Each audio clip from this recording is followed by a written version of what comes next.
Asian একাদশ বনাম African একাদশ। একই দলে ভারতের বিরাট কোহলি, বাংলাদেশের সাকিব আল হাসান এবং পাকিস্তানের বাবর আজম। আন্তর্জাতিক ক্রিকেটে কি এমন কিছু আদৌ সম্ভব? আসলেই সম্ভব। ক্রিকেটে এমন আয়োজন সর্বশেষ দেখা গেছে 2007 সালে, যেখানে একই দলে খেলেছেন এশিয়ার সেরা সব ক্রিকেটাররা।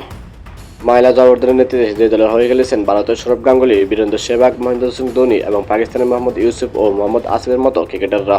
দলে ছিলেন বাংলাদেশের মাশরাফি বিন মুর্তজাও। আফ্রিকার দলটিতে ছিলেন সেই মহাদেশের ক্রিকেট তারকারা। কিন্তু এরপর আর নানা ব্যস্ততায় 68টি মাঠে গড়ায়নি। তবে এতদিন পর আফ্রো এশিয়া কাপ নামে সিরিজটি আলোর মুখ দেখতে পারে বলে জানিয়েছেন ক্রিকবাজ। ভারতীয় ক্রিকেট বোর্ডের সচিব ও এশিয়ান ক্রিকেট কাউন্সিলের প্রধান থাকা অবস্থায় দ্বিবার্ষিক সিরিজটি নিয়ে আলোচনা তুলেছিলেন জয় শাহ। সেই আলোচনা সম্প্রতি আরও গতি পেয়েছে জয় শাহ আইসিসি চেয়ারম্যান নির্বাচিত হওয়ার পর। আইসিসি কর্মকর্তা ও বতসোয়ানা ক্রিকেটের প্রধান সমুদ্র দামোদর ক্রিকবাজকে জানিয়েছেন আফ্রো এশিয়া কাপ পুনরুজ্জীবনের চেষ্টা চলছে।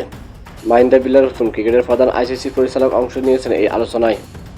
তাদের পরিকল্পনা অনুযায়ী সিরিজ হতে পারে অনূর্ধ্ব-19 ইমার্জিং ও জাতীয় দলের আন্তর্জাতিক ক্রিকেটারদের নিয়ে। এমনটা হলে সাকিব, বিরাট ও কোহলিকে দেখা যাবে একই দলে। জয় শাহ আইসিসির দায়িত্ব নেওয়ার পর পাকিস্তান ক্রিকেট বোর্ড পিসিবি প্রধান মহসিন নাকভি এশিয়ান ক্রিকেট কাউন্সিলের সভাপতি হচ্ছেন। 2005 সালে দক্ষিণ আফ্রিকা সেঞ্চুরিয়ান ডাইভারশনে বসেছিলেন আফ্রিকা এশিয়া কাপের প্রথম আসর। এরপর 2007 সালে আসর বসে ভারতের বেঙ্গালুরে।